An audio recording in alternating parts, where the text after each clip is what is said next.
And we're live. Welcome everybody to another Google Hangout. Super excited to be here with Peter Voogd. Peter has a new book out. He's a multiple best-selling author. He is known for a no BS approach to helping young entrepreneurs, and he's trained over 6,000 young entrepreneurs. And so we're here to talk about how to go from being absolutely dead broke to making six figures in 6 months with the man, Peter. Peter, welcome aboard. Thanks, man. Evan, good to be here, and much respect to you for the legacy you're building, man. I'm excited and ready to add value. Cool. I mean, first off, I love the shirt. It's the first thing I noticed when it came in. So this is part of your clothing line as well? Yeah, we created a clothing line just for millennials and people that really live what they preach and what they believe. So we just have a couple different designs that when they put it on, they feel motivated. So that's really it. It's all about motivation and making sure they're inspired to chase their dreams. So this is one of them, become legendary. I like that. I like it too, man. I've been promised one. So yeah, so you'll see it in a future video, me rocking the shirt. I like it. Love it. Just like really quick on your background, your story, how you came to this, writing this book for people who haven't heard about you before, just a quick background on it. Yeah. So my quick background, kind of the simplified version is I actually, when I was 15 and 16, I was selling eBay. So I did eBay. So I would buy and sell, and eventually had like a little team to where I would pay people. So I got into business pretty early on. My mom's in real estate, so she's kind of entrepreneur focused. And I enjoyed selling, and I enjoyed flexibility to be able to do things on my terms at a young age. But it's funny, after I was 17, it's so normal in society, Evan, to like get the normal job and take the normal route. So everyone's telling me, hey, you got to get a normal job. You're 17. You can't just do the eBay thing. You can't just do the entrepreneur thing. Right. And at the time I was like, maybe you're right. Now I'm like, forget you for saying that. Now I'm mad at them. But the reality is it was good for me. So I got just a normal job valeting cars in my town. And I remember I couldn't stand not only taking orders, but my paycheck being capped. So I knew at that point, I felt like I was unemployable, and I lasted about 2 months. And I remember I added up my paycheck. And the reason I say this is this was kind of a pivotal moment for me in entrepreneurship. I remember adding up how many hours I worked per week times the 2 months I was going to work there. Actually, it was 3 months. I ended up working only 2. And I times out how much it was going to be all summer. And it was a certain amount. And I was like, wow, no matter what I do, no matter how early I show up, how much I study, how much value I add to the company, how much I take care of people, how many letters I get from customers, I get the exact same pay. And I'm like, that's just not fair. I don't understand. That's not fair to me. So I went back to entrepreneurship and sales and got into an international wholesale company where I was selling products. So that's my first real taste of commission in entrepreneurship. Got into that, and I enjoyed, Evan, helping and inspiring other people more than I did seeing myself succeed. So I first succeeded in sales because of persistence and hard work, but it takes more than that to actually lead a team and to actually inspire. It's one thing to be an achiever, to actually achieve success. It's a whole new ball game when you're actually looking to build a team and inspire and develop other people. So that was a whole new ballgame. So what happened was I did well. I got moved up, and I was going to run an entire territory up in the Seattle area. So I was excited. I'm like, oh, I did really well in sales personally. I could train a team. That's easy. It's not that hard to motivate people. I can motivate myself. And I fell flat on my face because, like I said, it's harder to motivate others than it is yourself sometimes. So I fell on my face. I wasted all my savings. I was working 70, 80, 90 hours a week. And our society says if you're not getting results, work harder. I realized that's not the case. It's the hours you put in, not just the hours you work. It's what you put into them. So I was able to finally get a mentor and was able to cut my learning curve in half. And I started really being around high-level people. And I was able to get my income from dead broke, struggling, frustrated, discouraged, feeling like I let people down, to 6 figures within 5 months. Because of my focus on mastery versus overload, because of mentors, and because of the blueprint that I created. I didn't realize at the time, Evan, that it was a blueprint I followed, because I've done it now in multiple different industries. But when I was in the trenches, a lot of stuff I studied was mindset, it was inspiration, but very few of the things that I actually put in my mind and studied gave me actual tactical advice on how to make money as an entrepreneur. So I was reading everything. I was like a personal growth junkie. I bought every program, but the reality is I was still frustrated and broke. because I was overloaded. And when you're overloaded and overwhelmed, subconsciously you seek distraction. So when I invested in myself, I stayed broke and frustrated. And that's why finally, when I got around the right people, the quote that changed the game for me was, if you want to be a millionaire, talk to billionaires, you'll get there quicker.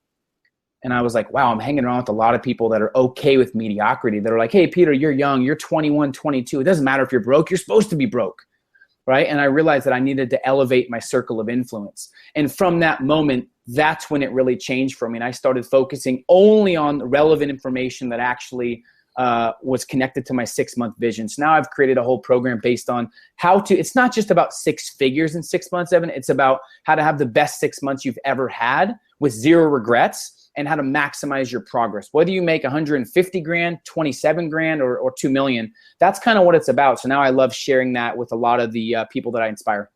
I love it, man. I love it. I love the passion and the energy. It's great. I get intense. I got to calm down sometimes. No, I like it. I love what I do. For people who recognize that, for people who feel like, yeah, I'm surrounded by these guys who are just telling me, go get a job, do the safe thing. And you're like, it feels like I'm the only guy here who actually wants to do something more. My circle of friends suck. Like, they're nice people, but like nobody around me wants to do anything bigger. For people who kind of recognize that, but they don't know how to, I want to hang around billionaires. How do I do that, right? So like you realize that, what are the steps that people can take to actually go out and start finding those people and changing their circle of influence? Yeah, so first of all, it's a conscious decision that you have to understand. You have to give a little up to go up. And I can relate to you guys. I felt like I had no one to inspire me. I felt like everyone around me was here's the deal. You're either hanging out with people that hold you accountable or let you off the hook. And everyone I was hanging out with let me off the hook. So let me give you the first step to the 6 musts of 6 figures, and then we'll dive into really the tactical side of building a network and elevating your circle of influence. You have to get crystal clear, and you have to shift from complexity to simplicity, first of all. Get rid of all the noise in your head and simplify everything to, like, I call it my 1-page productivity plan. And you have to do this before you reach out, because you won't know why you're reaching out. And if you do have the high level people, you still won't have a vision or plan. So I'll give a simple summary. So on 1 page, simplify your entire business, your values, your goals on the 1 page. So the first thing is kind of like an ideal statement, Evan, to where if I was connecting with you in 6 months, what would have had to happen for you to be fully satisfied and excited about your results in those 6 months? What's your ideal outcome? It's scary to me that 9 out of 10 people that want more out of life, that want to be entrepreneurs, that want to get to 6 and 7 figures, I go, okay, what's the ideal outcome? If you take rid of all your limitations, you get rid of all your fears and doubts, forget the past and forget everything except what's ideal and base it off potential. What's your ideal outcome? 9 out of 10, what do you think the answer is? Something smaller than what they should be doing. Or it's, I don't know. They're yeah. Like, I'm not sure. You can't hit a target you can't see. Here's the deal. A genius without a roadmap is going to get lost in any country, but an average person with a roadmap will find their way to every single destination. So here's the reality. You have to have your ideal outcome. And then underneath that, here's the big kicker, especially for the new age entrepreneurship and for millennials. And you do a lot of amazing stuff on legendary people, Steph Curry and these kind of people, Keith Razi, who I've spoken at an event with, and a lot of people that are changing the game. And you'll find this relevant in all of them. Tell me if I'm wrong, Evan. They base almost everything in their life off their values and who they are and what's important to them. Would you agree with that? True. Most young entrepreneurs don't. They base it off whatever's next or whatever's shiny objects, whatever makes money. You have to sit back and gather your values and say, okay, what's most important to me in life? What's my unique ability? What's my gift? Write your top 3 or 4 down. It could be legacy. It could be financial freedom. It could be impact. It could be adventure. It could be security. I don't know. But the reality is, once you get your values down and you write down what means the most to you, then underneath that on the 1 page, you write down the top 5 goals for the next 6 months. A lot of people say, like, what's your 5-year goal, 10-year goal? It sounds good. Like, it sounds good to say that, but it's not as relevant. And here's what happens if you set 3-year goals. Trends change, customers change, you change, your mindset change, your standards change, entrepreneurship changes, innovation happens. How many times have you ever set a goal where you set a goal for like 3 to 5 years, and in a year or two, you're like, shit, that's actually, it's a little it's different now. Like this isn't even what I want. I want this now, right? I've done that many times. So that's why I've done a lot of research. The 6-month vision, along with having a 3 to 5 year, is crucial. So put down your 5 goals for the next 6 months. Underneath that, you want to write down your top 5 reasons that really drive you. So reasons come first, results come second. So when I was dead broke, before I had the courage to reach out to people, Evan, I had to have such strong reasons to pull me past the challenges and the limitations and the rejection. A lot of people don't have strong reasons that wake them up in the morning. So here's what I challenge people to do. Write down your top 20 reasons that drive you. Why do you want to be an entrepreneur? Why do you want freedom? Why do you want success? Why do you want to be a millionaire? Why do you want to travel the world and speak and share your message? Here's the deal. Out of those 20 or 25, 10 or 15 are BS. They're just material things. They don't wake you up in the morning. Because if you're not waking up at 5 or 5:30 fired up, you don't have strong enough reasons. Period. And you're going to let circumstances drive you versus your values. So write down your top 5 reasons that really, really drive you. Maybe it's your kids, right? I don't know. But maybe it's more free time. Maybe you can't stand your boss. But the top 5 that emotionally compel you to take action. Underneath that, it's the one skill you need to develop that's most relevant to all those 5 goals and that match your values. And then what you're going to do is you're going to make sure that everything you study, everything you listen to, everything you put in your mind is relevant to that. A lot of people just listen to a bunch of random personal development and they're not fully focused on mastery. And a lot of people say read 50, 100, 300 books a year. I'd rather master 3 than read 100. Right? Because it's all about getting addicted to execution and outcomes, not getting addicted to information. So once you have that down, Evan, that's your 1-page productivity plan. You let that guide you. Now you have your vision guiding you, not your current circumstances or your feelings or emotions. And now when you have that down, you laminate it. You put it everywhere on your wall, in your room, in your car, in your planner, by your computer. And then now when you reach out to people, you know why you're reaching out. So what I would challenge people to do is a couple things. One, once you figure out your values and what industry you want to dominate or what you want to be the best in, what you've gotten the best results in, then you write down the top 5 or 10 in your industry. Who's doing the best? Like who is someone that A, you can relate to, B, has similar values to you, but C, is someone that you're inspired by, you want to be like, and they're a world-class human being. Write down 5 to 10 and then start reaching out. It's funny, in my book, by the way, I put my script, which I was kind of hesitant at first, but I put the exact script that I used to reach out to these people. It took me a couple of years of refining, but it's such a tactical script that works. People are using it and getting a hold of Richard Branson or Vaynerchuk or anyone that's big. There's been people that reach out and actually get a hold of them from this script. But then you have to make a list. Once you have your top 5, make a list of your maintenance friends and your growth friends. So maintenance friends are the people that kind of, you've known them for a long time. Maybe they're from high school or you feel like they kind of drag you down, but you feel bad, like kind of not hanging out with them. And make a list of those people and then make a list of your growth friends. What 5 friends that you maybe don't know yet or you know that are challenging you at a higher level. And then you start lowering your time with your maintenance friends and raise the time you spend with your growth friends. If you can do that, you're going to start feeling your standards raise, your intelligence raise, your action raise. And that's one of the biggest keys. So tactically, you got to make a list of the top 5. And then it's just persistence. It's reaching out in a value add sense and already doing things that show you're serious when you reach out versus, hey, I want to do all these big things. I'm going to do this. I'm going to be the best. Can I get some of your time? It's like, come on, they're not going to respond. Hey, Evan, I've already subscribed to your channel. I've shared it with the people I influence. I really respect and value what you do. I've already left you a review on YouTube. I've done this and this and this. I'd love to see how I can share what you do with the world because I really respect that. Would you respond to that? Or, hey, Evan, I know I got big things planned. I'm going to be the next Tony Robbins. Can I have like a half hour of your time, please? Which one are you going to respond to? No, absolutely. And you know, the people who leave the comments and are the most engaged, I already know who they are. Like they've already made it onto my radar, even though they haven't asked me for anything. And if they were to ask, I would say yes, because they've 100%. Already left the mark.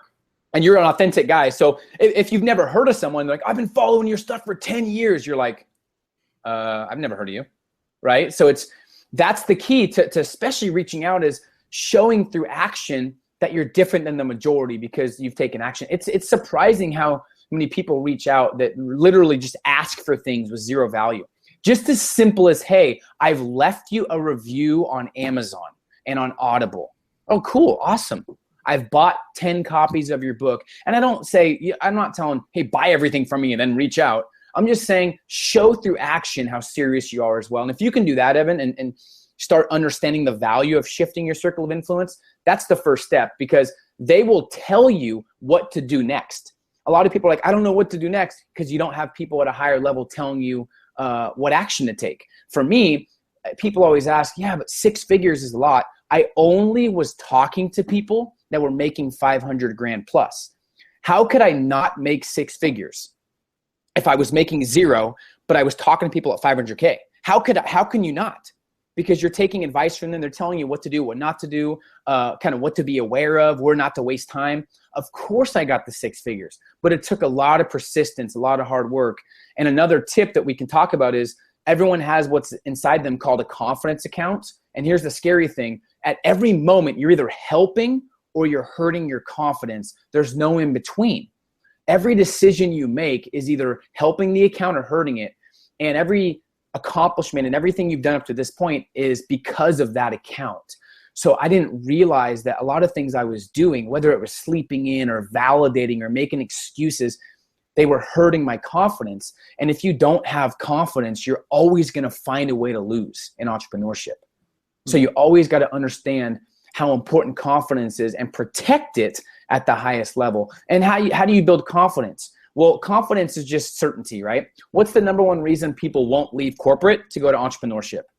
They're scared because they have what at their other job? They have certainty. It's like, well, the paycheck's coming. In this new economy, the only certainty you have is the confidence in yourself and your ability to make it happen. So you have to create certainty for your life and business by doing your due diligence, by studying, by reaching out to high-level people, and by making sure that you have an identity that whatever you say, your actions follow, because when you get results, that's the ultimate confidence booster. You know what I mean? I mean, for you, Evan, have you noticed when people are making the easier decisions consistently, it kind of hurts their confidence, and then they make the tougher ones, they get the results? Have you seen the confidence waver up and down based on the decisions every day they make? Absolutely. And I feel like it's a daily battle that people have to fight. Yep. And so to attach that, so like somebody watching this, right? Like, man, I love Peter. This guy's awesome. I'm going to pick up his book. And like they're on fire. You know, it's like 3 p.m. here on the East Coast. They're all pumped up, confidence account, like 100%. And then they wake up the next day and like, poof, it's all gone. They have to start over. What do you tell that entrepreneur? What are maybe in your case, like what are the habits or rituals or routines that you do so that you start your day with confidence? You start your day not being at 0 in that confidence account, but you're starting from a high level. Yep. So inspiration's really, what I realized, Evan, is inspiration's really short term and doesn't really last past the activity producing it. Habits are what drive people's action. I go to seminars, and I mean, I've spent a lot of money on personal development because you want to invest back in yourself. And if you go to seminars, people spend like 2, 3, 5, 10 grand. And literally 5% of them, if you catch them 2 weeks later, are the exact same person, because they get inspired, but they don't put it into execution. And what happens is they go back to who they were. So what I would tell people is make sure you have a daily routine that sets you up for success. So one, my prize fighter routine, a morning routine that sets you up for success. First of all, there's a lot of stuff on morning routines. That's fine to have like a bunch of morning routine stuff, but I'm all about outcomes. So the whole purpose of a morning routine is 2 things: to get you in a better state of mind, to get you confident and courageous to take on the day, and 2, to have intention and to know exactly what you're doing that day. So if you just have rituals, and here's what's cool, every frustration or every kind of failure is because there's no rituals or systems in place, right? So you got to have systems for each area of your life. So for mindset, you got to have a ritual every week. For productivity, you got to have a ritual every week. So let me give you an example. So if you want a mindset ritual, you have to have non-negotiables in your schedule that you do no matter what. No matter how you feel, you start making decisions based off standards and values, not emotions or feelings. I'll tell you, making decisions off feelings are killing people's progress and bank accounts and respect, because if you only do what you feel like, you're not going to do very much. How many times have you not felt like doing a video, Evan, or doing something, but you're like, well, I have to because I said I would. Has that happened before to you? Where you don't feel like doing it? It's happened. And what do you do if you don't feel like it? Maybe you don't do it. I don't know. But most people, if they don't feel like it and they still know they have to get it done, they just kind of get over that feeling and they take action anyways, right? So have you experienced that? Yeah. I mean, I find having a schedule helps me so that every day of the week I'm doing something different, and also leave time for like exploration of new ideas. But Love it. like Thursday is my public facing day. So like hangouts, interviews, shows, right? So Thursday we're doing this live. I find that really helps in my. You have rituals that kind of cater to your values and what's most important to you and your business. I like that. So for mindset, so here was mine when I was newer to entrepreneurship and to personal development.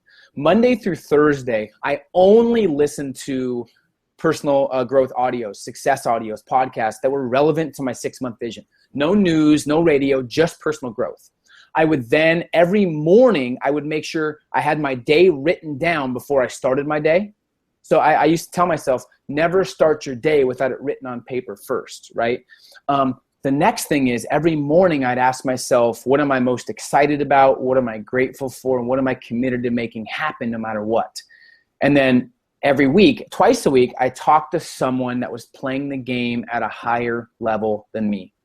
So just simple stuff where every week that happened. So I couldn't help but put the good stuff in my mind and to make the sharper decisions, because one of my rituals was making sure that I listened to stuff that sparked my mind. I connected with people that were playing the game at a higher level. And you can't really separate your body from your mind. When you're stronger physically, you're stronger mentally. So I would also work out 5 days a week. So for my mindset rituals, I would work out 5 days a week. I would listen to personal growth audios that were relevant to my vision 4 days a week.